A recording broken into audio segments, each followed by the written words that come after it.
ఆ పళ్ళు కొరకటం వల్ల ఉదయం వరకు ఆ అధికారులు చూస్తూనే ఉంటారు, అవకాశం దొరికిద్దామని. ఉదయం వరకు పళ్ళు కొరికి నిద్ర రాకుండా చేసుకుందామని. ఉదయం కల్లా ఆవిడ ఫేసు, ఆవిడ మూతి ఇంతలా అయ్యేదట.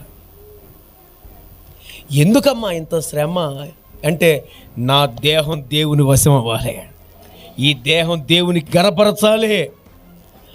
హల్లెలూయా. ఇది దేవుని గణపరచాలి, నా ద్వారా దేవుడే హెచ్చించబడాలి, నా దేహమందు దేవుని గణపరచాలి. ఎప్పుడైతే యేసు రక్తం ద్వారా నా శరీరము, నా ఆత్మ, నా జీవితం కడగబడిందో, ఇది ఒకరి వశము అవ్వడానికి వీల్లేదు. నా దేవునికే ఇది సొంతం అని ఇక దేవుని మీద ఆధారపడిందండి. ఆవిడలో ఉన్న పరిశుద్ధాత్ముడు ఆమెను పరిశుద్ధంగా నడిపిస్తున్నాడండి. ఈరోజు నేను అడుగుతున్నాను, మనలో ఉన్న పరిశుద్ధాత్ముడు నేను అంటాను, నా భార్య లేకపోతే మీ భర్త అంతే.